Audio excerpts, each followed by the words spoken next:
예수님께서 산상수훈의 이제 정 가운데에 기도의 말씀을 하십니다. 율법을 완전케 하고 그 다음에 우리에게 온전하여질 것을 강조하신 주님께서 그 온전의 도로 나아가기 위한 영성생활을 말씀하시는데 특별히 구제와 기도와 그리고 금식에 대해서 말씀을 하십니다. 이 이유는 지난 시간에 말씀드렸듯이 그 당시 유대 랍비들이 유대인의 경건생활, 그 영성생활에 이를 이 세 가지 측면에서 얘기를 했는데 그거에 대해서 이분이 그것을 교정해 주시고 그리고 바로 잡아 주시는데 그 정 가운데에 기도에 대한 얘기를 하고 계신 것이죠. 기도에 대한 그 유대인들의 잘못된 행습을 바로 잡으면서 더 깊은 기도로 나아갈 수 있도록 주기도문을 우리에게 주셨습니다. 그 당시 유대인들의 그 기도 방식을 좀 보면요. 이들은 하루에 3차례 기도를 했습니다.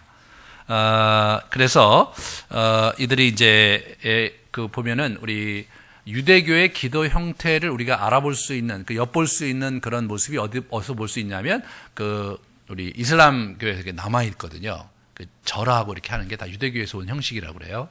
근데 이제 유대인들은 3차례 기도했는데 이 사람들은 5차례 기도를 하고 있습니다. 이제 그렇게 이제 기도가 이제 그 당시 그런, 여러분 잘 생각해 보세요. 우리 이분들이 그 이슬람교도들이 하는 걸 가만히 상상해 보시면 그 당시 사회 분위기를 잘 이해하실 수 있을 거라는 생각이 들어요. 이제 그런 상황에서 이제 예수님께서 이제 문제를 제기하신 겁니다. 그들은 2가지 기도 종류가 있었는데 하나는 시편으로 암송하면서 기도하는 것과 두 번째는 관습적인 기도문을 사용해서 기도하는 것이었습니다. 그래서 시편 기도는 여전히 이제 회당에서 해갖고 기독교에 남아 있어서 지금도 우리가 저희가 시편 기도를 쭉 하는 거고요. 그 다음에 이 기도문 형식의 기도가 3개가 있었습니다. 하나는 쉐마고, 하나는 그 18기도문이라고 하는 테필라고, 하나는 이제 그 카디시인데, 이게 쉐마는, 들어라, 이스라엘아, 이렇게 하면서 하는 그 신명기 6장 4절부터 9절에 있는 그 말씀입니다. 그래서, 주 너희 하나님을 사랑하고, 이제 힘을 다해 사랑하고 하면서 그 말씀을 여기다가 이렇게 여기다가도 이렇게 이마에다가도 이렇게 둘둘 말고 뭐 여기다 둘둘 말고 손에도 둘둘 말고 이렇게 사는 그 말씀인데 그거를 암송을 했다고 그래요. 그래서 이제 그 처음에 예배 시작할 때 이제 그걸 암송하면서 들어갑니다. 그 다음에 이제 중간에 말씀 듣기 전에 18기도문을 암송했다고 그래요. 18가지 기도문이 있어서 공독 낭독을 하는데 그 테필라라고 하는데 그거는 서서 하는 기도예요. 테필라라는 그 히브리 말 자체가 서 있다라는 뜻이거든요. 서서 이제 이렇게 18기도문을 암송을 하는데 이게 서갖고 하나님 우리의 마음이 모아지고 성령의 임재가 이렇게 성령 하나님께 이렇게 마음이 모아지는데 시간이 많이 걸려서 심지어는 1시간 이상 서 있었기도 했다고 그래요. 그래서 쭉 해서 이제 1시간 정도 서 있어갖고 이제 마음이 모아지고 조용해지면 그때 18기도문을 낭독을 했습니다. 그리고 설교가 끝난 후에, 말씀 강론이 끝난 후에 카디시라는 짧은 기도문 하나를 낭독을 하면서 예배가 이렇게 진행이 된 겁니다. 회당 예배가. 이제 그런 상황인데 그것이 그대로 이제 기독교에 전수하는 과정에서 이 3개의 복잡한 기도문이 주기도문 하나로 이제 모아지게 되는 겁니다. 그것이 이제 이 유대인들이 갖고 있었던 기도 행습이었는데 오늘 예수님께서 그러한 유대교들이 갖고 있는 행태 중에서 문제가 되는 점 2가지를 지적하고 있습니다. 하나는 5절과 6절에 이제 뭐라고 나와 있냐면 너희가 기도할 때 외식하는 자와 같이 하지 마라. 외식하는. 그 다음에 이제 7절에 보면 또 기도할 때 이방인과 같이 중언부언하지 마라. 이렇게 2가지에 대해서 특별히 예수님께서 지적하고 계신 것을 보게 됩니다. 우리가 이 2가지 지적을 가만히 우리가 생각해 보면서 여러분과 저의 기도 생활은 어떤가 이렇게 한번 찾아보도록 하겠습니다. 먼저 5절에 보시니까 이들이 사람에게 보이려고 회당과 큰 거리 어귀에 서서 기도를 했습니다. 이게 이제 어떻게 언뜻 보기에는 우리는 거리에서 막 기도하고 그런 건 아니니까 언뜻 보기에는 좀 너무 과하다 싶지만 사실 뭐 우리 이슬람 교도들을 보시면 아시겠지만 기도가 되면 저희 작업하다가도 멈추고 일하다가 멈추고 이제 기도를 드리는 거거든요. 그러니까 그 당시에는 자기들이 있는 장소에서 그냥 기도를 드린 거예요. 근데 그거 자체가 문제라기보다는 뭐냐면 사람에게 보이려고 그 짓을 하는 것을 예수님이 싫어하시는 겁니다. 그래서 이 외식하는 자라는 게 제가 이제 지난번에 말씀드렸듯이 그것이 이제 헬라어로 연극 배우예요. 연극 배우. 연극 배우처럼 하지 마라. 그게 뭐냐면 하나님께 진심으로 마음을 드리는 기도가 아니라 그냥 다른 사람이 보여주기 위해서 난 경건한 사람이라는 걸 티내기 위해서 그렇게 하는 거죠. 사실 우리는 그런 면에서 좀 덜 할지 몰라요. 그렇지만 이제 사회 전체가 이 유대교도들입니다. 그럴 경우에는 그게 그런 게 아니거든요. 우리가 유교 의식에 이렇게 사로잡혀 갖고 유교로 이렇게 할 때는 사실 뭐 집에 저 재물도 없으면서 제사를 잘 모셔야 된다고 말해요. 그걸 이제 열심히 하고 안 될 경우 막 머리 여인네들에게 머리 이렇게 잘라갖고 그거를 이제 팔아갖고 막 제사상에다 올리고 평소에 먹지도 못하는 그런 고기 그걸 올리고 막 이래가면서 이제 부모를 공경한답시고 하는데 실제로 자녀들은 막 평소에는 거의 먹지 못하고 이런 일들이 있었거든요. 그게 뭐냐면 사실 그거 뭐 거칠고 그런 건데 효도하고 아무 상관이 없는 건데 그게 규례가 그러니까 다른 사람 보기에 그래도 그럴듯하게 하려고 먹고 살 것도 부족함에도 불구하고 제사장을 화려하게 차리는 그러한 행태가 있었거든요. 예. 그러니까 이 부분이 이제 유대교에도 이렇게 만연해 있었던 겁니다. 그런데 우리 여러분과 저도 혹시 이제 우리가 이제 그럴듯하게 하려고 이제 그럴듯하게 또 사람들에게 보이려고 우리가 이제 이렇게 신앙생활에서 그런 모습을 볼 수 있잖아요. 그렇죠? 이제 저 같은 경우도 이제 어떻게 하다 보면 그렇게 할 수 있잖아요. 저는 잘 모르지만 여러분이 느끼실 수 있을 때가 있죠. 그죠? 또 여러분은 느끼지 못하지만 여러분 나름대로 괜히 빈만하고 이제 그렇게 할 수 있어요. 그래서 이 부분에서 이제 이제 우리가 이제 생각해 보면 이 외식하는 기도를 하나님이 참 싫어하시는 거예요. 그렇기 때문에 이제 그것을 해독하기 위해서 어떻게 해야 되냐면 골방에 들어가서 은밀한 중에 기도해라 그거죠. 꼭 골방에 들어가서만 기도해야 되냐 그런 건 아니죠. 은밀하게 네가 조용한 곳에 가서 기도해라 이런 말씀을 하시는 거예요. 그게 그거로부터 해독되기 위해서. 사실 우리가 통성기도 하면은 그래도 기도가 잘 되는 사람들이 있어요. 기도가 그나마 되는데 혼자 있으면 뭘 기도해야 될지 모르는 이런 분들이 있죠. 예? 혼자 있으면 아무것도 생각 안 나는. 그게 자기 본래 모습이거든요. 하나님과 나와의 관계가 잘 진전이 안 돼 있으면 사실은 기도하기가 뻘쭘하죠. 무슨 말을 해야 될지도 좀 그렇고 몇 마디 하다 보면 할 말이 없고 옆에 유창하게 기도하는 사람 보면 부럽기도 하고 이렇게 되는 거예요. 이런 부분에서 은밀한 중에 계신 하나님께 가서 너희가 기도해라. 골방에 들어가서 아무도 안 듣는 데서 진지하게 속내를 털어놓으면서 기도해라 이거예요. 그러면 거기서 무슨 그런 골방에 들어가서 뭘 기도하라는 얘기 또 안 하셨어요. 오늘 이제 주기도문 있으니까 주기도문을 거기서 하라는 건지 이런 부분에서 우리가 이제 잘 생각해 봐야 될 것은 우리 이제 그 서신서에 있는 사도들의 그런 기도에 대한 가르침을 잘 살펴봐야 되는데 우리가 이제 오늘 잘 우리가 생각해 봐야 될 것 중에 하나가 이제 두 번째 가르침에서 이방인들과 같이 중언부언하지 말라 이런 얘기하면서 8절에 보시면 너희에게 있어야 할 것을 하나님 아버지가 다 아신다. 이제 그런 얘기를 이제 하잖아요. 그게 간구 기도 얘기를 하는 거예요. 근데 간구 기도 그런 식으로 이제 말을 많이 해서 그렇게 많이 그냥 간구 기도를 많이 하지 마라 그런 얘기를 하시지만 실제로 간구를 하라는 말씀을 또 하세요. 7장 7절에 보시면 오늘 그 산상수훈에 있는 내용이죠. 구하라 그리하면 너희에게 주실 것이요 찾으라 그리하면 찾아낼 것이요 문을 두드리라 그리하면 너희에게 열릴 것이다 하면서 이 간구하는 기도에 대한 얘기를 이제 하시는데 그 기도가 따로 7장에 있습니다, 여러분. 이건 매우 중요한 점을 시사하는데 하나님께 기도할 때 간구 요청하는 기도가 있는데 그게 기도의 다가 아니고 이렇게 뭔가 그 은밀한 중에 하나님과 독대하면서 하나님 안에서 뭔가 하는 그런 기도 양태가 있다는 것을 예수님께서 강력하게 말씀하시는 거죠. 그것은 그 당시에 그 이제 유대교에서도 보면 수도원 생활을 하시는 분들도 있었고 또 시편을 낭독할 때 이렇게 보면은 시편에 그 개인적으로 하나님께 친밀하게 나아가는 그런 기도들이 많잖아요. 그런 기도를 거기 가서 하라고 말씀하시는 건데 그것에 있는 성격에 대해서 우리가 이제 세 본문을 한번 생각해 보려고 합니다. 첫 번째로 고린도전서 2장입니다. 2장에 보시면 오직 은밀한 가운데 있는 하나님의 지혜를 말하는 것으로서 곧 감춰졌던 것인데 이렇게 하나님이 우리에게 영광을 위하여 만세 전에 미리 정하신 것이다 이렇게 얘기를 합니다. 그러면서 자신이 이게 하나님의 지혜로 지금 복음 전도를 하고 있다 그런 얘기를 하는 거거든요.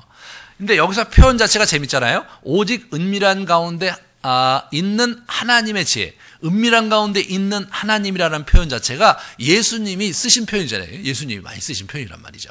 그러니까 저런 부분에서 우리 사도 바울이 유의하고 있었고, 저 본문에서 보면 그 은밀한 중에 계신 분이 잘 감춰두었다가 가르쳐줬다.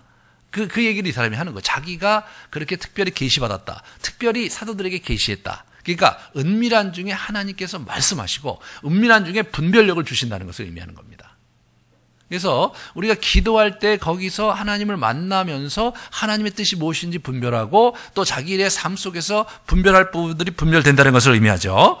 이제 두 번째는 베드로전서 3장 7절 말씀이에요. 더 연약한 그릇이여 또 생명의 은혜를 함께 이어받을 자로 알아 귀히 여겨라. 이는 너희 기도가 막히지 아니하게 하려 함이라. 이렇게 나옵니다. 이제 이 부분에 어떻게 얘기하냐면 부부 생활을 얘기하는 거예요. 부부 생활이.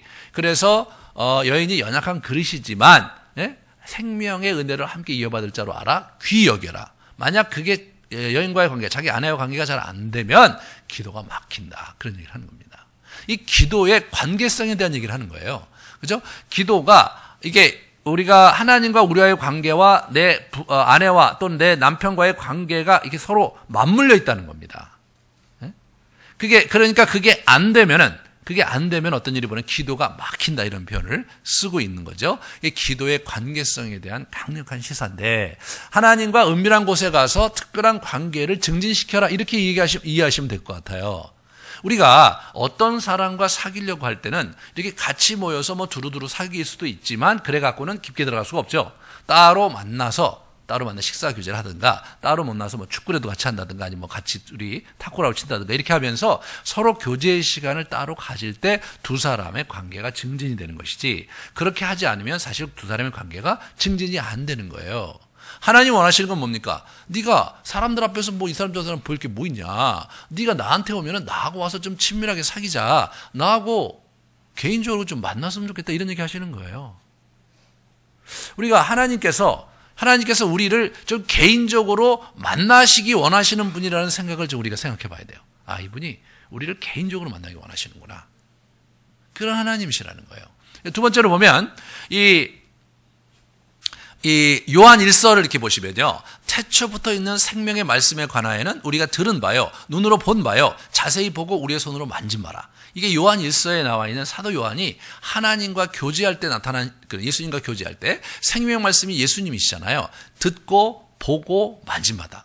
계속해서 실체감 있게 듣고 보고 만진다는 거죠. 우리와의 사귐이 있게 하려 함이니 우리의 사귐은 아버지와 그의 아들 예수 그리스도와 더불어 누림이라 이거죠. 그래서 성삼위 하나님과의 교제와 그리고 우리가 함께 나누는 이런 교제가 서로 이렇게 어우러지는 역동 속에 들어가는 거, 그것이 이제 교제의 굉장히, 하나님과 교제의 굉장히 중요한 측면인데 이 부분이 사실은 은밀한 중에 골방에서 기도하는 가운데 얻게 되는 또는 얻어야 되는 어떤 그런 역동이라고 생각해 볼 수 있습니다.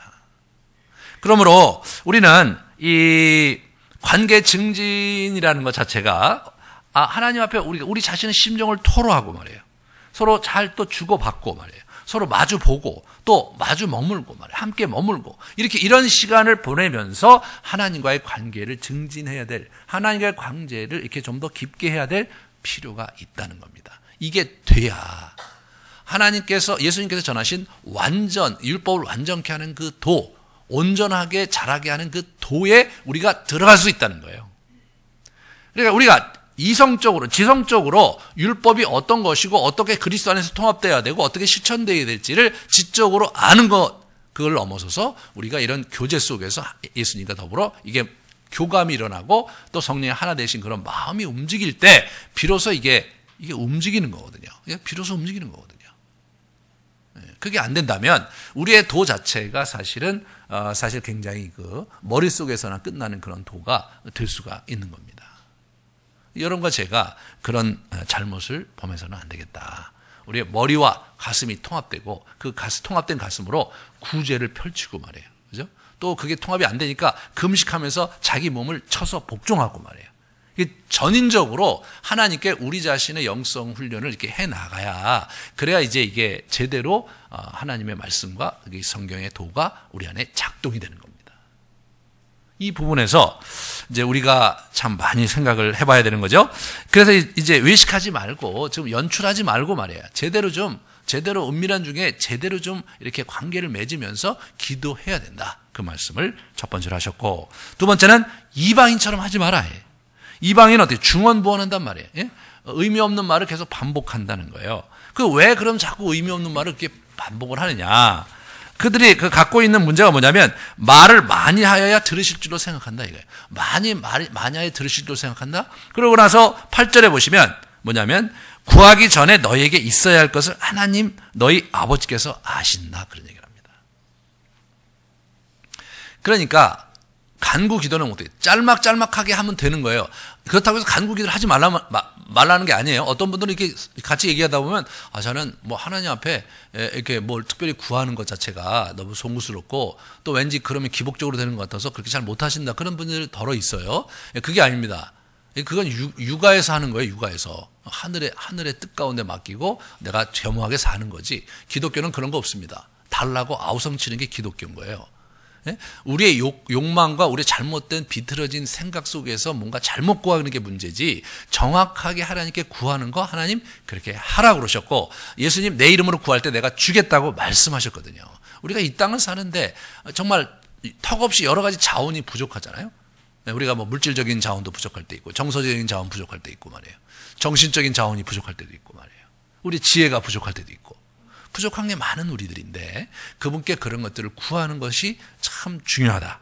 그런데 뭐냐면 이 이방인들이 어떻게 생각하냐면 말을 많이 하고 그래야지 그 신이 감동한다, 그렇게 생각하는 거예요.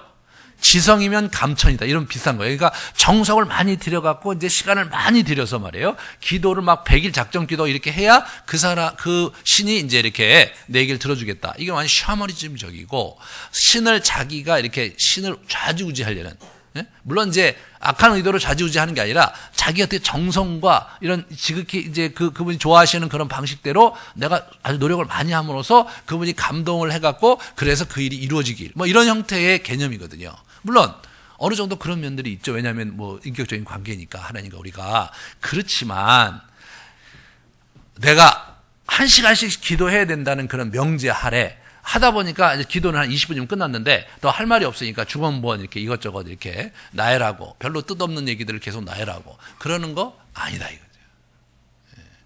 그런 거 아닙니다. 그래서 이제 이런 면에서 예수님께서 굉장히 싫어하신 거죠. 입장을 바꿔놓고 생각하시면요. 이게 이제 어떻게 되면 인격적인 관계잖아요. 어떤 친구가 나한테 와갖고 뭘 달라고 그러는데, 처음에 뭘 달라고 그러는데, 달라고 그래서 그런가 보다 했는데, 딴 얘기를 잔뜩 해. 잔뜩 한단 말이에요. 이게 짜증나지 않겠어요? 어떤 사람 와갖고 뭐 이런저런 얘기를 하면서 뭐 요새 날씨는 어떻고 뭐 누구는 어떻고 뭐 상황은 어떻고 뭐 그런 얘기 한참 하다가 무슨 얘기 하는지 나중에 보니까 뭐 결국은 돈 달라는 얘기고, 이렇게 되면 사실은 좀 이렇게 마음이 불편하잖아요. 편치 않단 말이에요, 우리가. 그러니까 예수님이 뭐냐면 진실하게 네가 원하는 말을 이렇게 얘기하면 되지. 뭐 이렇게 장황하게 이 얘기 저 얘기 이렇게 뜻없는 말들을 그냥 그렇게 마구마구 나불거리는 거 싫다 이거죠. 여러분, 우리가 사람과 만나서 교제할 때 빈말하고 영혼 없는 대화를 나누는 것만큼 고통스러운 게 없지 않습니까? 차라리 그냥 단도직입적으로 중요한 말 하고 오늘은 시간 없으니까 먼저 가야 되겠다 이렇게 얘기는 낫지. 그냥 와갖고 막 이런저런 잡담하면서 시간을 보내는데 내용은 없고, 그런 시간 마음도 없고 내용도 없고, 그리고 무슨 할 수가 없잖아요. 그러니까 하나님과 내용도 없고 마음도 없는 그런 기도 하지 말라는 거죠.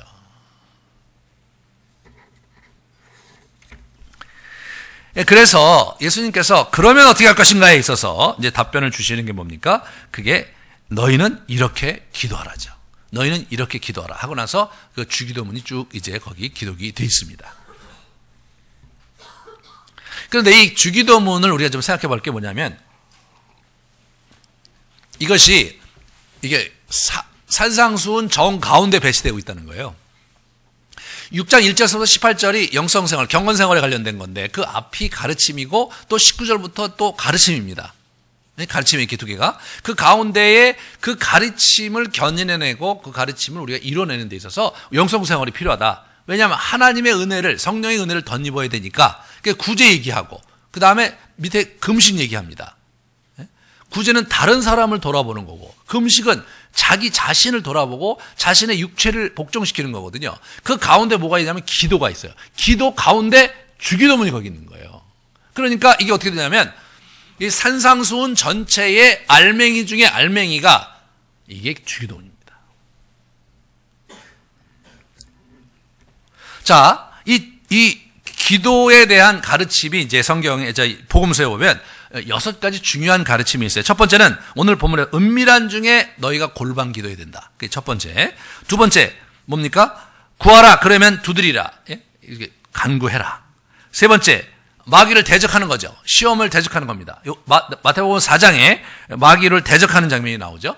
예, 그리고 실제로 말씀으로 대적하고 그런 게 이제 거기 기록이 되어 있습니다. 그래서 마태복음 26장을 잠깐 보시면, 예, 보세요. 여기 머물러 나와 함께 깨어 있으라. 시험에 들지 않게 깨어 기도하라. 그런 얘기 하거든요.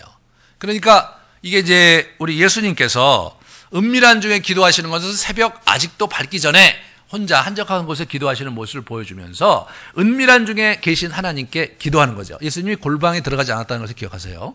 이게 한적한 곳에 가신 거예요. 골방이라는 것은 상징적인 장소지 구체적으로 우리가 다락방을 꼭 만들어야 된다든가 그럴 필요는 없는 거죠.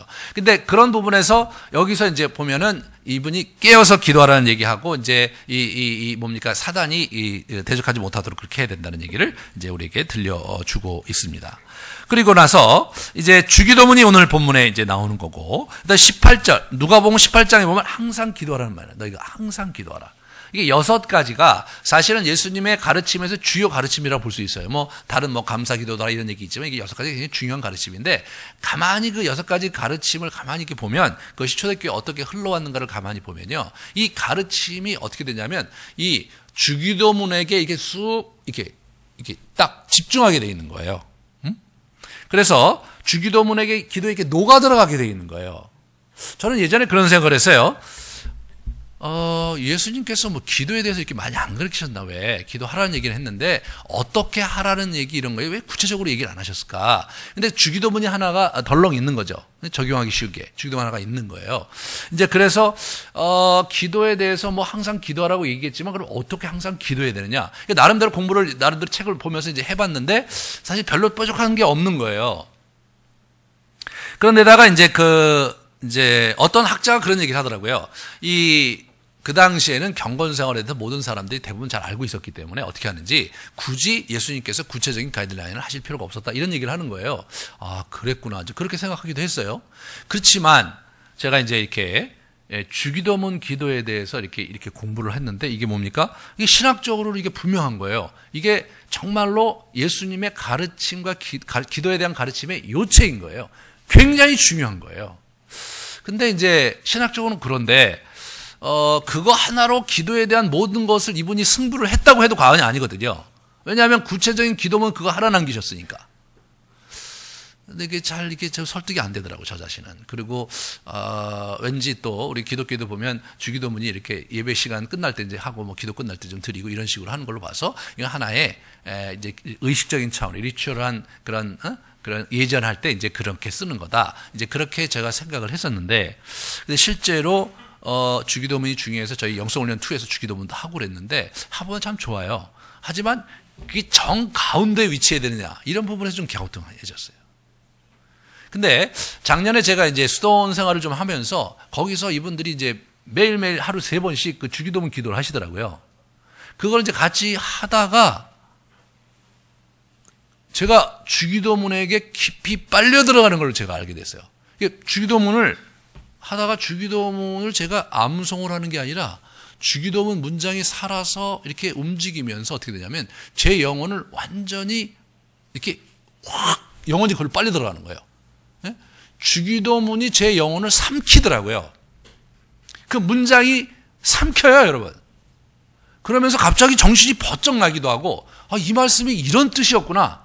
이게 뭐 늘 외는 거고 늘 아는 거였지만, 이게 단어 하나하나, 문장 하나하나가 이게 살아서 역동하고 있고, 지금도 라이브하게, 아주 생생하게 이게 살아있는 기도로 내 입에서 지금 나가는 거로구나. 너무나 큰 충격이 많아요. 너무나 큰 충격이. 그때 이후로 이제 주기도문 기도를 제가 지금 1년 동안 계속 하고 있는 거거든요. 이제 시간 있을 때마다 주기도문을 이렇게 기도를 제가 합니다. 이렇게 하면서. 그러니까 이제 조금 이렇게 익숙해지니까 어떻게 되냐면 anytime, anywhere 어떤 장소에 어떤 상황이 있을지라도 이게 마음이 흐트러질 때 이게 자꾸 잊어버려요. 그거를 마음이 흐트러질 때 참 주기도문 해야지 이렇게 딱 하면은 이게 주기도문을 하고 나면 이게 달라지거든요. 그러고 나서 기도하기가 쉬워집니다. 주기도문 한 다음에 기도하면 너무나 이게 딱 짧은 시간에 집중이 되면서 쑥 들어가요. 기도에. 제가 이번에 우리 구국 기도하면서 점심시간과 저녁에 기도하라고 제가 권면을 한 건데, 그게 굉장히 중요하더라고요. 기도를 이렇게 돌아다니면서 기도할 때요. 물론 어떤 사람들은 늘 기도를 많이 하셨던 분들은 아무 때나 그냥 와고 기도해야지 그러면 딱 마음이 잡히는 분이 있을지 모르지만, 그러나, 절대 다수의 사람은 그럴 수가 없습니다. 어떻게 그게 딱 기도할 때 기도의 마음이 딱 잡힙니까? 기도의 마음을 잡기 위해서 찬송도 하고 말씀도 묵상도 하고 이제 그런 시간을 보내야 되잖아요.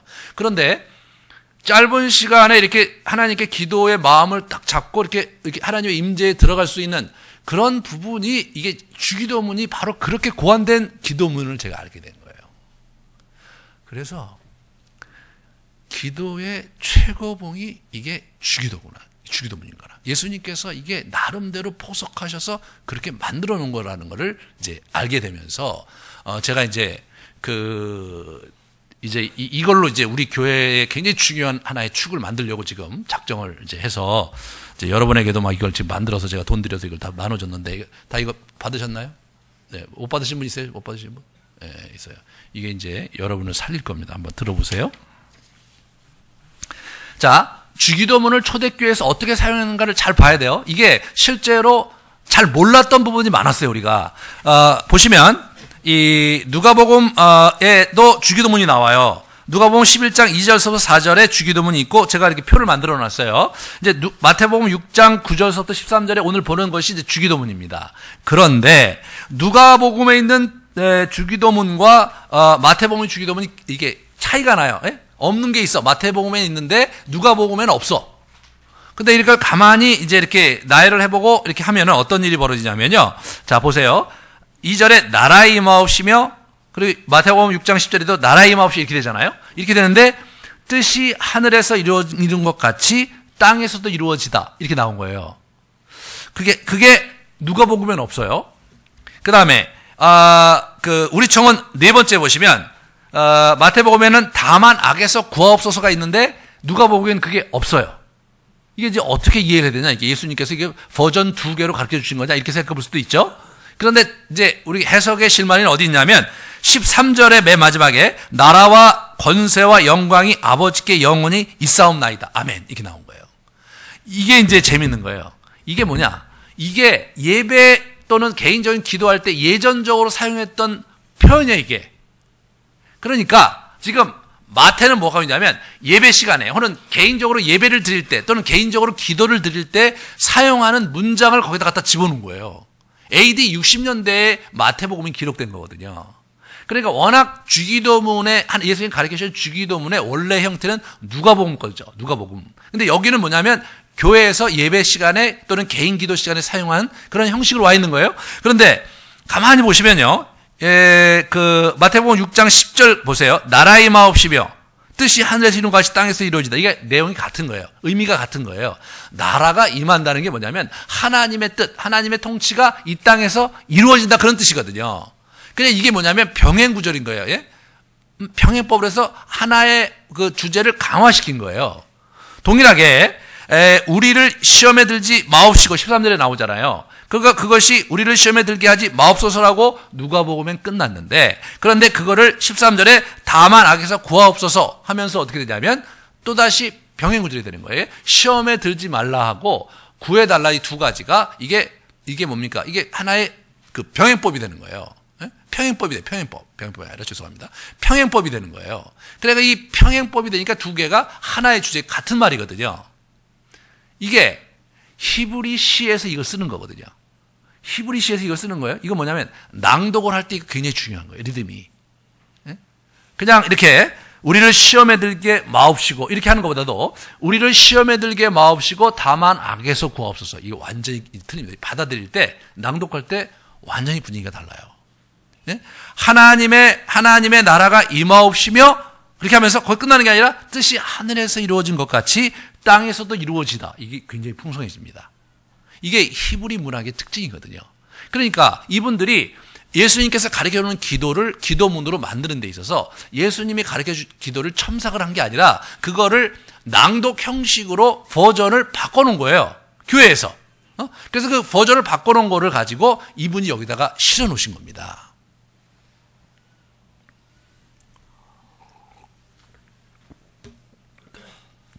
그렇다면 이건 뭡니까? AD 60년대에 마태의 독자들의 교회에서는 이런 형태로 이게 사용되고 있었다는 것을 의미하는 거죠. 예수님의 기도는 이렇게 이런 주제로 이렇게 하라고 주신 어떤 그런 가이드라인을 넘어서서 그런 기도문이었던 거예요. 그리고 그 기도문이 이분들이 어떻게 이해하신 거냐면 그거는 우리가 기도할 때 암송하면서 기도하라고 주신 말씀이라고 이해한 거예요. 실제로 그들의 문화 속에서는 회당 예배 때 벌써 기도문을 3개나 암송하고 있단 말이에요, 이 사람들이. 그런데 예수님께서 그 용으로 이걸 주신 거란 말이에요. 누가복음 11장 1절에 보면 예수님의 제자들이 와서 요한의 제자들도 기도문도 있는데 우리도 기도문 좀 주십시오. 기도를 좀 어떻게 할까 가르쳐 주십시오 했을 때 가르쳐준 기도문이 이 주기도문이었거든요. 근데 그러한 예수님께서 가르쳐 주신 그 기도의 그러한 의도가 예배 시간과 개인 기도 시간에 사용하라고 주신 것이라고 제자들이 받아들였다는 것은 여러분과 저도 이 주기도문으로 그렇게 하라는 것을 말씀하고 있는 거죠.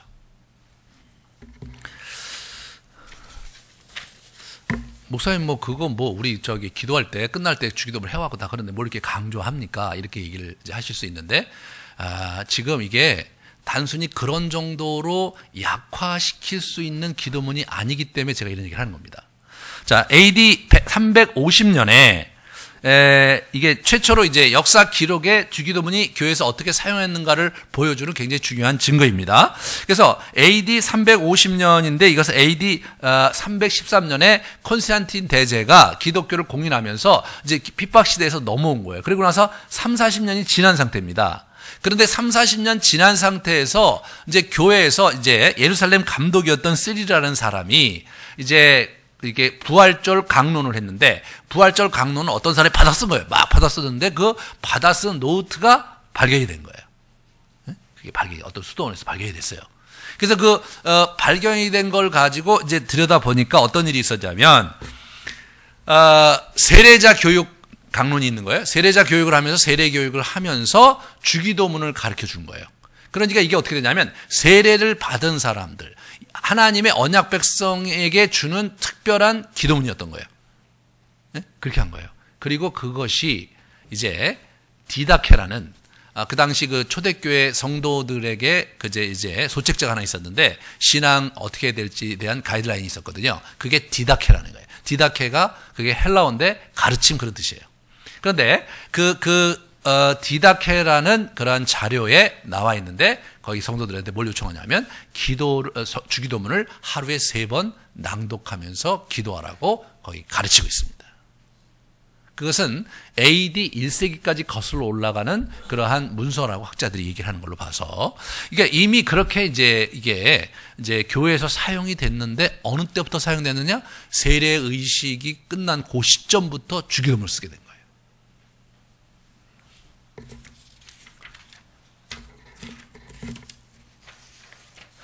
그러므로 이 주기도문은 고대 교회로부터 믿는 자들이 매일매일 암송하며 주님께 나아갔던 살아있는 기도라는 거예요, 이게.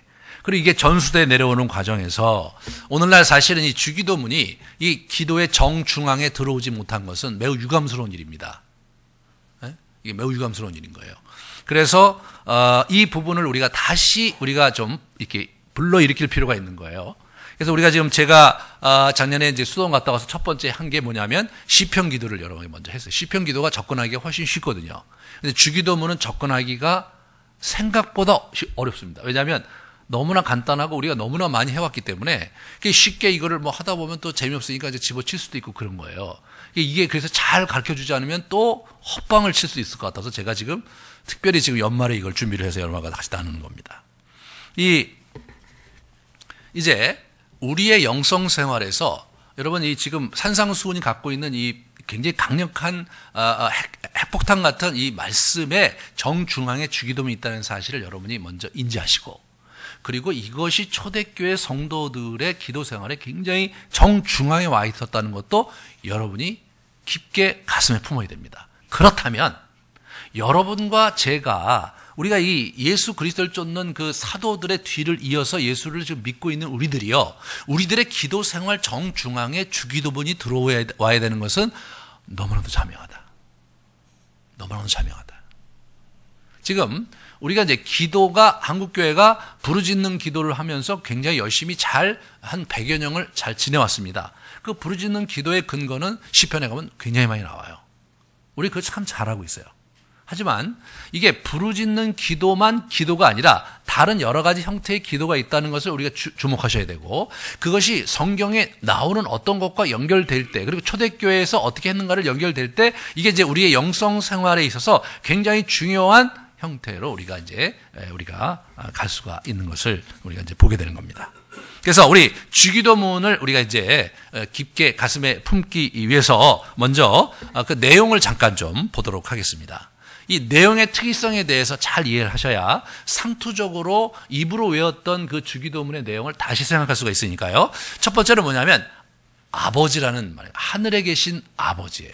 근데 이 하늘에 계신 아버지란 말이 실제로 이제 재미난 건 뭐냐면, 오늘 본문에서 보시면, 아까 이제 제가 도표에서 보시면 우리 누가복음판에는 아버지여 이렇게 돼 있어요. 그죠? 그런데 이 마태복음판에는 뭐냐면 우리 아버지 이렇게 됩니다. 근데 또 하늘에 계신 우리 아버지예요. 그게 약간 좀 이게 이거 어떻게 된 건가 생각할 수 있는데, 사실 이제 마태복음에 있는 것은 그 당시 교회에서 쓰기 위해서 누가복음판을 이렇게 예전 버전으로 이렇게 만든 거예요. 네? 그렇다면 그래도 이게 이제 아버지하고 우리 아버지는 다른 거 아니야 이렇게 생각할 수 있잖아요. 근데 실제로 이게 아바에서 나온 거예요. 아람어 아바에서 나온 건데, 여러분 보세요. 이르실 때 아빠 아버지요 이렇게 나오죠. 아버지는 모든 것이 가능하오니, 이게 마태복음 14장 예수님께서 말씀하실 때 아빠 아버지라고 부른 거예요. 근데 예수님이 아빠라고 부르는 건 괜찮아요. 그죠? 여러분과 제가 아빠라고 부를 수 있느냐? 그렇다는 거예요. 로마서 8장 15절에 보면 우리가 아빠 아버지라고 부르짖는다. 아빠 아버지라고 부르게 하셨다. 예수님만 아빠 아버지가 아니라 여러분과 제가 아빠 아버지인 거예요. 이 아빠라는 말을 이게 아람어인 거예요. 아람어인 거예요. 그런데 이게 아버지를 어린아이가 친밀하게 호칭할 때 아빠라고 하는 나라가 그렇게 많지가 않아요. 옛날에는 이제 그쪽의 지역에 예수님 살던 그 지역에 아람어 방언을 썼기 때문에 다 아빠라고 부른 거예요. 근데 아빠라고. 지금은 시리아, 요르단, 그리고 하나 더 있는데, 한 나라를 제가 잠깐 놓쳤는데, 거기 그 옆에 있는 나라 중에 이제 하나가, 시리아, 요르단, 저쪽에, 레바논, 예, 그쪽에 있는 나라가 지금도 아버지를 아빠라고 한다는 거예요. 이게 너무 재밌는 거예요. 그러고 난데, 이 동쪽 끝에 있는 저희 나라가 아빠라고 하잖아요. 아빠를 쓰고 있다는 거예요. 참 미스테리예요, 이게.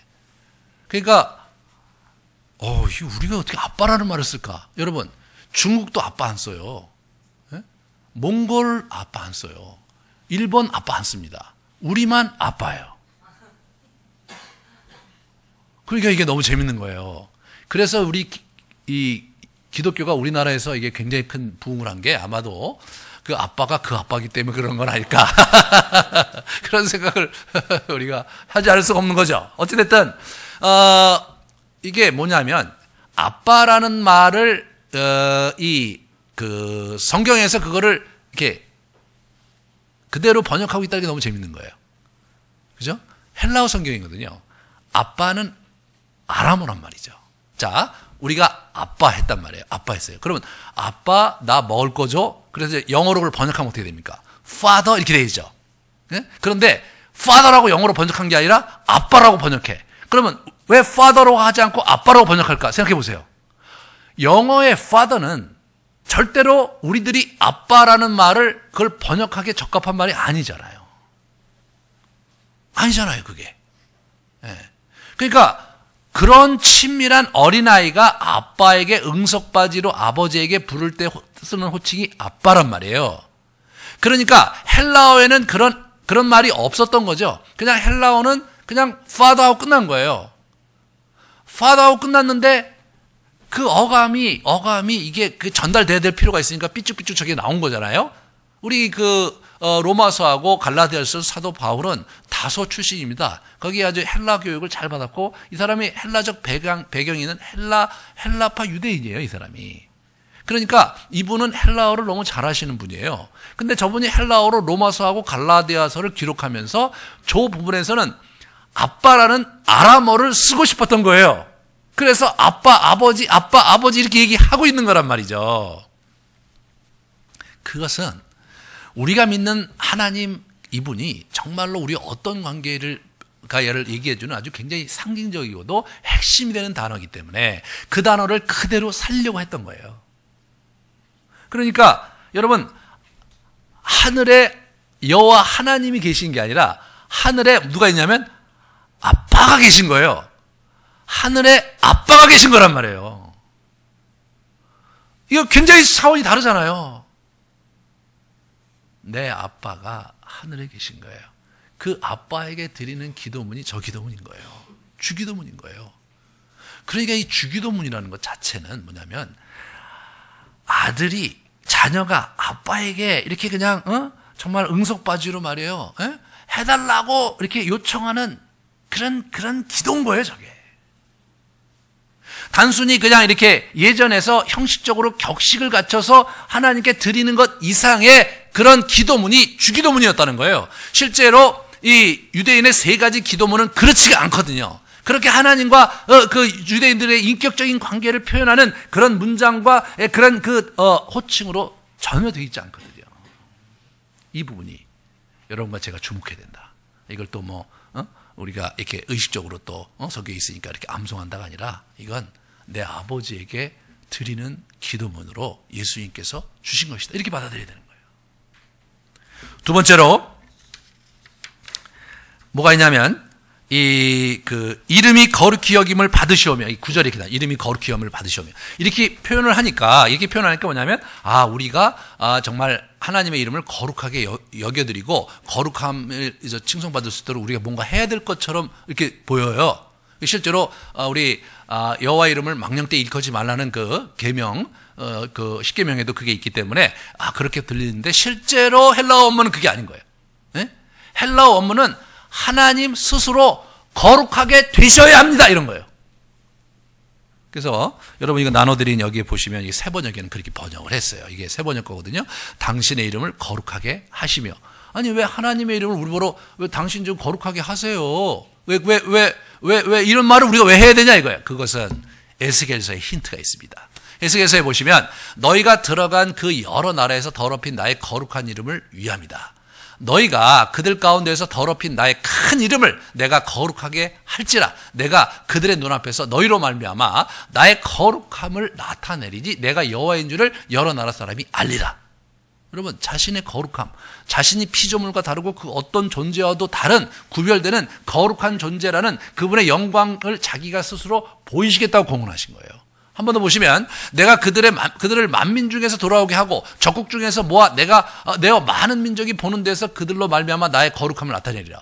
이분의 거룩함을 나타내는 게 자신의 백성들을 회복하고 돌아오게 하는 그 일이 자신의 거룩함을 나타나게 하는 거예요. 자, 보세요. 내가 다시는 내 얼굴을 그에게 가리지 아니하리니 이는 내가 내 영을 이스라엘 족속에게 쏟았습니다. 내가 그들을 붙잡고 다시는 그들을 버리지 않고 그들 가운데 임할 것이다 이거예요.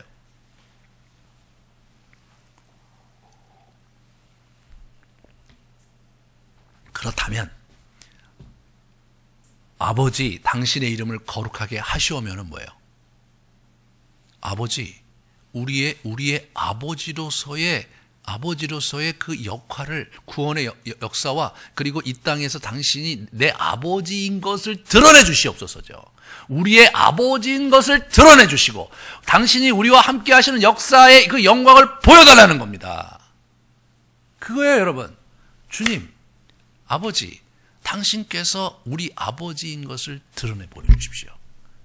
당신께서 당신의 아들들이, 당신의 자녀가 이 땅에서 어렵고 힘들고 병들고 고통스러운 우리들을 구원하심으로써 당신의 아비 되심을 보여주시옵소서. 이게 뭐예요? 당신의 이름을 거룩하게 하시옵소서, 이거예요. 그러니까 이게 이제 여러분 이 주기도문을 처음에 낭독할 때 하늘에 계신 아빠, 이게 아버지, 여기서 이제 생각을, 하늘에 계신 우리 아버지, 이렇게 되는 거예요. 그분이 지금 이렇게 거룩하신 분이신데 나의 아빠거든요. 하늘에 계신데 아빠거든요. 두 번째로 그분의 이름을 거룩하게, 아빠로서의 그 자녀를 돌보시는 그 거룩한 존재, 거룩하심을 드러내는, 이름을 드높이시는 일을 어서 속히 하십시오. 그거예요. 그 다음에 세 번째는 뭡니까? 세 번째는 하나님의 나라가 임하는 거잖아요. 나라에 임하옵시며, 하나님 나라가 임하는 거죠. 그 다음에 어떻게 됩니까? 당신의 나라가 오게 하시며 당신의 뜻이 하늘에서와 같이 땅에서도 이루어지게 해달라, 이런 표현을 한 거죠. 당신의 뜻이 이 땅에서 이루어지게 해달라고 구하는 겁니다. 나의 뜻이 아니고, 나의 욕망에서 나온 그런 뜻이 아니고 하나님의 나라에 하나님의 뜻이 이루어지는, 그런 일이 일어나게 해달라고 기도하는 거예요. 아주 강력한 요청입니다. 요즘 우리가 이 시대상이 너무나 안타깝고 어디로 갈지 모르고, 그러면서 어수선하고, 정말 우리나라 경제는 어떻게 가며 우리의 미래는 어떻게 되는지에 대해서 굉장히 암담하고 말이에요. 국제정세도 상당히 험악하게 돌아가는 이런 상황인데 살 길이 묘연하단 말이죠. 이럴 때 우리가 이 주기도문으로 나아가는, 하나님 아버지 거룩하시옵소서. 우리를 구원해달라는 거예요. 당신의 이름은 뭐예요? 당신의 백성을 모으시고 그 당신의 백성에게 자기 일을 가리우지 않으시고 자신의 아비 되심을 만천하에 보여주시는 거, 그걸 해달라는 요청을 하는 겁니다. 그리고 이 어그러진 땅에 이 불의와 이 억압이 판치고 말이에요. 그리고 이 부패한 정권 속에 무너지는 이 백성들의 어려움 속에 당신의 공의와 당신의 그 긍휼하신 뜻이 이루어달라. 여러분, 이 시대에 이 주기도문 앞부분만큼이나 간절한 기도는 없는 겁니다, 여러분. 그 내용이 그냥 우리가 잘 모르고 읊조렸던 이 주기도문 내용이 의미하는 바를 잘 곱씹으시면서 천천히 하나님께 그걸 들이다보면요, 이게 어느 순간 어떻게 되냐면 그 문장 자체가 살아서 내 영혼을 흔들어 놓거든요, 이게. 그러면서 정신을 번쩍나게 만드는 거예요, 이게. 그러면서 하늘로부터는 힘과 소망이 용솟음 치게 되는 겁니다. 우리의 영혼을 살려내는 겁니다, 이게. 그리고 나서 하나님 쪽에 대한 얘기, 우리에 대한 얘기가 넘어오는데, 우리 청원, 이제 하나님이여 이렇게 하시옵소서, 하나님 우리를 이렇게 해주시옵소서 하는데 첫 번째가 뭐냐면 먹고 사는 일이죠. 그죠? 우리에게 오늘날 일용할 양식을 달라고 하는 겁니다. 먹고 사는 것 때문에 하나님께 기도해야 되나요? 예, 기도해야 됩니다. 기도해야 돼요, 그거. 우리 가정이 먹고 살고 말이에요. 우리 교회가 먹고 사는 일을, 이걸 하나님께서 도와달라고 요청을 하는 겁니다. 그거 하라고 하셨으니까 하십시오, 여러분. 여러분의 필요한 재정과 필요한 여건을 달라고 기도하는 거예요. 저는 정말 굉장히 소중한 기도문이라고 생각합니다. 11절에 먹을 거 달라고 얘기를 하는 거죠. 이게 이 일용할이라는 표현이 여러 가지로 번역이 돼요. 오늘 또는 내일 이렇게 되는데, 이 고대 시리아 번역에 이렇게 번역을 했대요. 굉장히 뉘앙스가 재밌어요. 오늘 우리에게 떨어지지 않는 빵을 주소서. 오늘 우리에게 배고프지 않는 빵을 달라고. 우리의 먹거리를 확실하게 해결해 달라고 말해요. 여러분, 고대 사회가요, 이게 뭐 영적인 의미 이런까지 나갈 것도 없어요. 고대 사회는 이게 절대 다수가 가난하고 굶주린 사회거든요. 저희 나라도 60년대까지 굶주린 사회였습니다. 저희 어렸을 때만 해도 점심을 저희 돈이 없어서 못 사온 애들이 많았어요. 그런 겁니다. 이게 그런 시대적 상황, 그러니까 완전히 1세기는요 그거보다 훨씬 더 가난하고 힘든 상황입니다. 저 아프리카라고 생각하셔야 돼요. 그들에게 일용할 양식을 달라고 구하라고 말씀하신 겁니다. 두 번째 청원은 뭡니까? 죄 용서 청원이죠. 예? 정말 우리가 다른 사람을 용서해 준 것 같이 하나님께서 우리를 용서해 달라. 그 용서에 대한 청원을 간절히 드리는데, 이 용서의 도는 제가 지난번에도 잠깐 지난 그 시리즈 믿음의 도전받는 믿음의 시리즈, 도전하는 믿음의 시리즈에서 얘기했듯이 굉장히 용서의 도가 기독교도에 굉장히 정중앙에 들어와 있습니다. 그래서 이 주기도문에도 그게 있는데, 그 예수님께서 보시면 그 얘기를 하시고 나서 각주를 다루셨어요, 여러분. 유일한 각주가 용서에 대한 각주입니다. 그래서 실제로 이제 각주가 어디 나옵니까? 그 14절에 나오잖아요. 제가 아까 각주를 잘 몰라갖고 한번 실수를 했잖아요. 제가 아멘 같이 하고. 그게 그 각주예요. 자, 14절과 15절을 보시면 그게 너희의 잘못을 용서하면 너희 하늘 아버지께서도 너희 잘못을 용서하시려니와 너희 사람의 잘못을 용서하시면 아니하면 너희 아버지께서도 너희 잘못을 용서하지 아니하시리라. 이게 뭡니까? 여기 강조되는 게 너희 아버지가잖아요. 너희 하늘에 계신 너희 아빠가 강조되는 거예요. 이 용서에 대한 얘기를 하시면서 아빠가 있지 않냐, 이게 얘기하시는 거예요. 아빠가 있지 않냐. 예. 그러니까 아빠가 너희들 용서해주고 그러니까 너 용서해라. 입장을 한번 잘 생각해. 어느 가정이 있는데 이제 아빠가 참 후덕하고 좋으신 분이에요. 근데 자기 자녀가 자꾸 누구하고 싸우고 힘들어하면서 계속해서 속상해. 그냥 밉다고 그러고 막 힘들어해. 그럴 때 아빠가 뭐냐면, 야 아들아 잊어라. 그 아빠가 내가 알아서 처리해줄게. 너 걱정하지 마. 너 일로 와. 그래서 잊어버리고 아빠 내가 이해해줄게. 아빠가 있잖아. 그게 이 말씀인 거예요. 저는 이걸 묵상하다가 예수님께서 아빠 얘기를 자꾸 두 번이나 하시는 거예요. 아빠 얘기를. 아빠가 있으니까 내가 내려놓고 아빠가 해결해 주겠지. 아빠가 대신 원수 갚아주고 아빠가 일을 처리해 주겠지. 그러면서 우리는 어떻게 돼요? 아빠에게 가서 아빠 내가 마음이 힘들어서 욕도 하고 아빠 내가 나쁜 짓도 하고 그랬는데 용서해 주세요. 그렇게 나오라는 거예요. 그래서 우리 아빠 품에 안겨서 이게 우리가 좀 이렇게 우리 위로받고 힘을 얻고 그렇게 하라는 거예요. 왜? 그렇게 하면 네 영혼이 망가지고 그렇게 하면 네 길을 못 가고 그렇게 하면 너만 손해 아니냐 이거예요. 어차피 일은 벌어졌고 상처를 받았는데 그 문제는 내가 알아서 처리할 테니까 잊어라 하더라. 예? 이제는 흘려보내어라 말이에요. 이게 용서의 이야기의 굉장히 중요한 각주입니다. 마지막으로 이제 뭐가 나옵니까? 송영이 나오기 전에 우리를 시험에 들게 마옵시고 다만 악에서 구하옵소서. 이게 이 유혹과 악에서 우리를 지켜달라는 거야. 이 세상을 살아가는데 유혹이 있고 악이 있지. 자꾸 넘어지잖아요. 우리가 자꾸 넘어져요. 자꾸 우리가 넘어지고 악이 우리를 막 휩싸이고 그래서 우리가 분별력 없이 많이 힘들어질 때가 많은데 그런 것들로부터 우리를 지켜달라고 얘기하는 겁니다. 우리 베드로가 이 문제에 대해서 잘 우리에게 얘기해 줬어요. 만물의 마지막에 가까웠으니 그러므로 너희는 정신을 차리고 근신하며 기도해라. 정신을 차리고 근신해라. 7절에 보세요. 우리 이제 베드로전서 5장 7절에 모든 것 염려를 다 주님께 맡기고 근신하고 깨어라. 그 다음에 너희 대적 마귀가 우는 사자같이 두루다니며 삼킬 죄를 지금 찾고 있다. 그러면서 너희 믿음을 굳게 해서 그를 대적하라고 얘기하고 있습니다.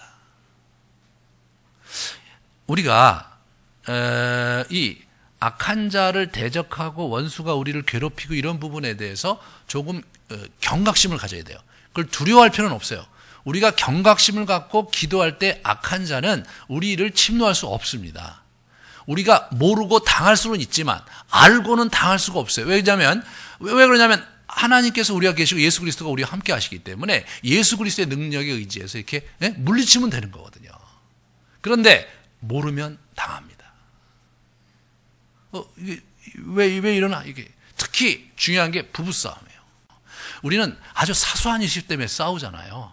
사소한 이슈 때문에 청소 문제, 문 안 걸어잡는 문제, 가스 안값 문제, 입금 못하는 문제 이런 것 때문에 우리가 소소하게 싸운단 말이죠. 그래서 말다툼이 있을 수 있는데 그것 때문에 마음이 상해. 마음이 상하면 그게 막 불거져. 그럼 주일날 교회 나오고 싶지 않아. 오다가 딴 데 가시고. 우리 교회 늘 그런 일이 있잖아요. 그죠? 제가 이제 처음에 교회를 시작할 때 집에서 싸우면 교회 와서도 싸우는 걸로 하자. 왜냐하면 집에서는 싸우고 교회 와서는 굉장히 인고급처럼 있는 거. 그거 지금 하나님 원치 않으시니까 그렇게 하지 말자. 집에서 싸우면 교회에서 싸우는 거고, 집에서 잘 지내면 교회에서 이렇게 살아야 투명해지잖아요. 그러니까 이제 오시다가 많이 가시고, 이제 초창기에는 아예 이렇게 기도하시는 분인데, 오늘 기도 차례 대표 기도하는데 메모가 왔어요. 목사님 오면 아무 교회가 싸우다가 갔는데 대표 기도 못하다 연락 왔다고. 그게 이제 저희 교회입니다. 아주 좋은 교회죠. 그러니까 이런 면에서 우리가 제가 볼 때는요, 악한 영의 공격의 가장 무참히 우리가 당하는 영역이 어디냐면 부부싸움이에요. 부부싸움에 당하면 마음이 상하니까 모든 일의 중심이 흔들려요. 다 흔들립니다. 다 흔들려요. 그래서 많이 어려워요. 그러니까 부부싸움 하다가 자기가 막 화가 나면 한번 기도해 보세요. 이렇게 기도해 보세요. 만약 이것이 악한 영이 우리를 이렇게 흔들어 놓는 거라면 예수 이름으로 물러가라. 이렇게 한번 기도해 보세요. 속으로. 그렇게 하면 또 상대방이 상처받잖아요. 또 물러가라 이 악한 영아 이렇게 하면 또 싸움이 더 커지니까 그거는 이제 악한 영을 위하는 거고요. 속으로 기도를 하시면 생각보다 자기 감정이 쑥 수그러들 때도 있고 어떤 경우는 상대가 수그러들 때도 있어요. 체험입니다. 체험. 정말 그거 하세요. 왜냐하면 제가 볼 때 인생을 살아가면서 가장 그 영적인 공격에 취약한 데가 가정이더라고요. 교회 이런 거는 사실은 뭐 옆에서 권면하는 사람들 기대해 주는 것도 있는데 이 가정 문제는 그렇지가 않아요. 기도하셔야 됩니다. 그래서 이제 이 주기도문에 대해서 제가 간략하게 쭉 예루살렘 감독 시릴이라는 사람이 AD 350년에 했던 교육을 여기 잠깐 한 겁니다. 잠깐 한 거예요. 그러니까 우리가 이제 주기도문으로 같이 갈 텐데 하루에 3번 하는 걸 여러분들이 이제 훈련을 하세요. 우선은 지금 2번만 제가 지금 하잖아요. 제가 지금 12시에서 밤 10시 2번을 합니다. 그러니까 이거를 갖고 하시는 거예요. 이걸 갖고. 그래서 제가 여기다가 이렇게 제가 일부러 부탁을 해갖고 이 수첩에 들어가는 명함 사이즈로 해서 이걸 명함판으로 만든 거예요. 그렇게 하고 이게 주기도문이 이게 뭐냐면 주기도문이 이게 이제 3번역으로 했어요. 왜냐하면 옛날 개혁판으로 하면은 입에서 마음으로 영혼이 없는 주기도문을 외우는 거예요. 여러분 기억하실 거예요. 아마 주기도문 하고 딱 끝나는 거. 근데 뭘 했는지 모르지만 입에서 다 끝났어. 그거는 중언부언하는 기도 아닙니까? 이방인이 하는 거라고 하지 말라고 예수님께서 하셨는데 그렇게 하면 안 돼요. 그래서 여기 보시면 이거 3번역으로 제가 이거 해놨어요. 낯설 거예요. 낯설어야 이게 깊게 들어갑니다. 제가 이제 수도원에서 제가 이제 주기도문을 늘 하는데 저 주기도문을 또 영어로 해야 돼서 영어를 또 그걸 외워야 되나 그러고 있었어요. 근데 그 원장님이 그걸 눈치챈 거예요. 주기도문 할 때 조용하니까 식사 시간에 목사님 주기도문 영어로 못 하시죠? 가만히 있었어요. 이분이 갑자기 화를 내시더라고요. 주기도문 영어로 외시라고 그러더라고요. 이분이 딴 거는 저한테 한 번도 화낸 적이 없어요. 근데 그날 그렇게 하는 거예요. 그 옆에 있는 분이 약간 무안하신지 옆에 있는 할아버지가 이분들 자기 자국어로 하는데 영어로 또 얘기하는 건 그렇지 않아요? 그랬더니 이분이 얼굴이 빨개지더라고요. 제 기분이 굉장히 안 좋았어요. 그래갖고 집에 제 방에 가갖고 그날 외워버렸어요. 내가 이것 때문에 내가 밥산머리에서 막 창피하게 영어를 못한다고 막 사람들 앞에서 막 그래서 제가 이제 그렇게 하고 그 다음부터 제가 영어로 이제 하기 시작했어요. 근데 너무나 감사하더라고요. 제가 2-3달 지나고 나서 그 영어로 이제 지금도 저는 영어로 하거든요. 그때 이제 외워갖고 근데 그걸 문장을 이제 다른 나라 말로 하니까 생생한 거예요. 어렸을 때부터 외웠던 문장은 이제 다 옆으로 제끼고 그 말로 할 때 참 은혜가 많이 됐고 그 다음에 이게 이렇게 하다가 여기 암송을 이제 중간중간에 길 가다가도 하고 이게 지금 마음이 어려울 때마다 이렇게 하거든요. 하면서 그것이 주는 감동을 가지고 이제 기도에 들어가긴 하는데 그거보다 더 재밌는 건 뭐냐면 문장이요. 이게 어떻게 머리에 이게 박혀요. 이게 문장이 그냥 살아서 들어와 버려요. 당신의 나라가 임하옵시며 하는데 갑자기 가슴이 뭉클해질 때가 있어요. 가슴이 확 오는 거예요. 아버지 하는데 그냥 하늘에 계신 아버지 하는데 더 이상 말을 못 읽겠어요. 그 아버지가 생각이 나서. 예. 그렇게 하면서 아니 무슨 기도문이 이런가 그래서 쭉 하면서 제가 이제 하는데 그 늘 잘 되는 건 아니에요. 하지만 이게 계속 하다 보면 쿵쿵쿵 되고요. 그리고 짧은 시간에 기도에 확 들어가요. 예? 막 머리가 흔들리고 막 마음이 힘들고 막 어렵지만 기도해야 되길 때 이게 기도가 안 되잖아요. 예? 그러면은 이걸 딱 그 한 번 쭉 천천히 하잖아요. 그러면 마음에 벌써 감동이 있어요. 감동이 있으면 기도하기 쉽거든요. 그럼 짧게 기도하는 거예요. 지금 나라를 위해서, 지금 나라를 위한 기도가 앞에 지금 어떻게 돼요? 당신의 이름을 거룩하게 하옵시고, 그죠? 당신의 뜻이 이 땅에 이루어지게 해달라. 이게 나라를 위한 기도의 굉장히 중요한 포인트죠.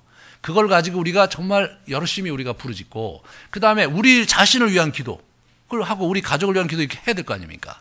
그래서 그걸 하는데, 여러분 얘기 들어도 또 맨날 잊어버리시니까 여기 뒤에 여기 보시면 주기도문 기도하는 방법을 제가 써놨어요. 그러니까 목사님 하라고 그러는데 뭘 하라고 그러는 거야? 그렇게 하지 말고 여기다 뒤에다 이렇게 한번 읽어보시고 이렇게 하시면 돼요.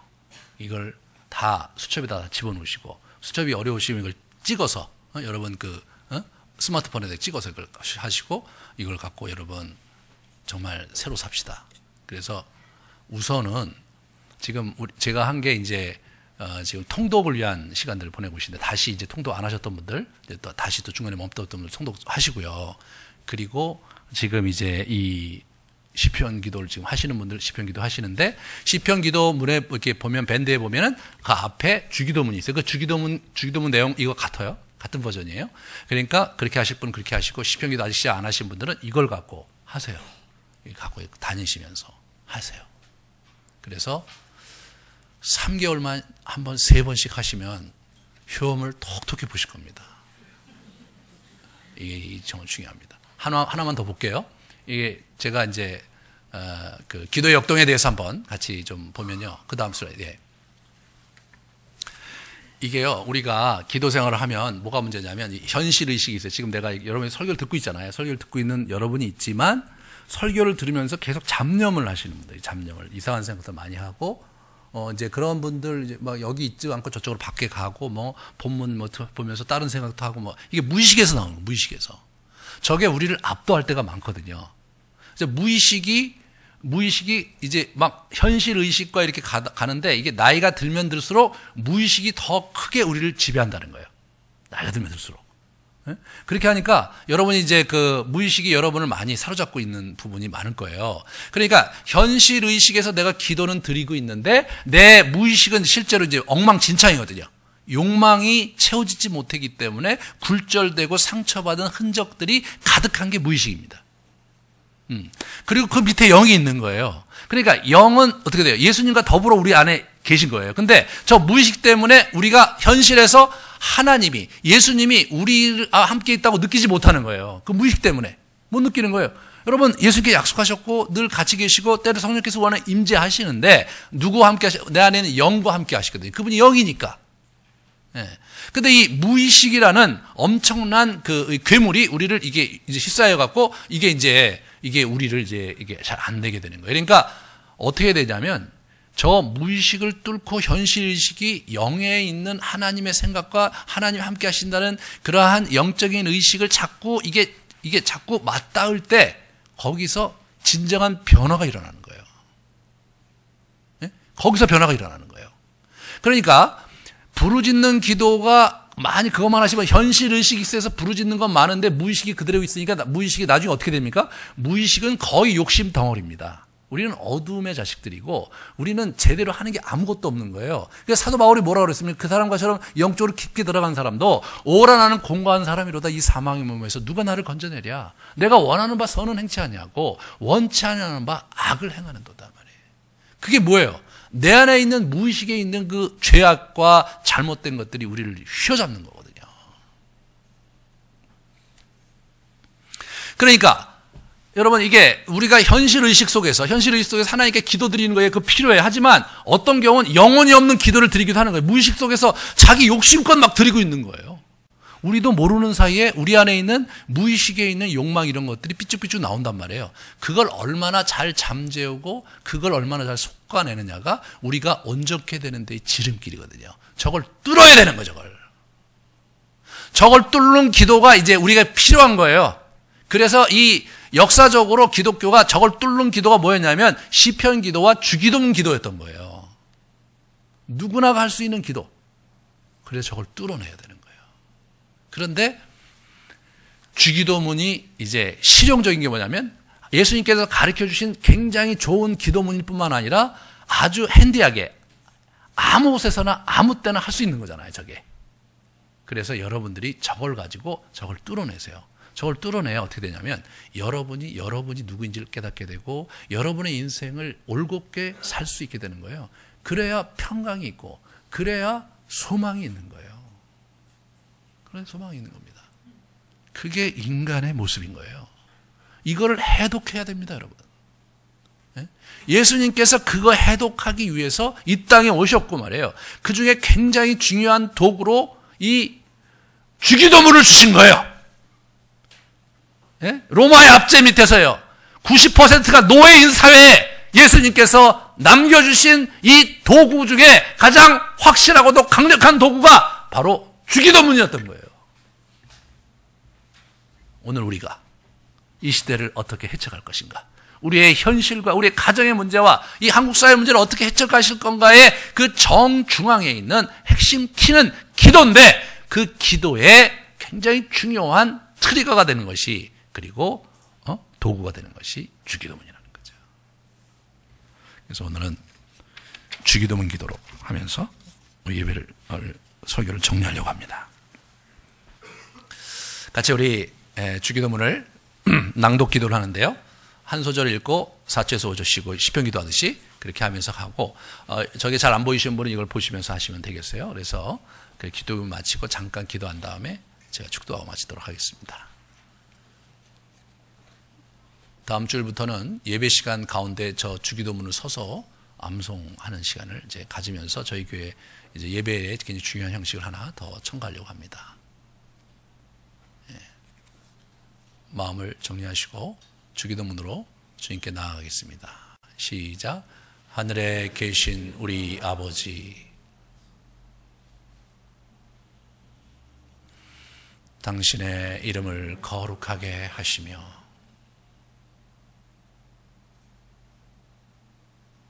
당신의 나라가 오게 하시며 당신의 뜻이 하늘에서와 같이 땅에서도 이루어지게 하소서. 오늘 우리에게 일용할 양식을 주시고 우리가 우리에게 잘못한 사람을 용서하여 준 것 같이 우리 죄를 용서하여 주시고 우리를 시험에 빠지지 않게 하시고 악에서 구하소서. 나라와 권능과 영광이 영원히 당신의 것입니다. 아멘. 잠깐 여러분 마음 가운데 있는 기도를 하나님께 올리는 시간 갖겠습니다. 기도하시겠습니다.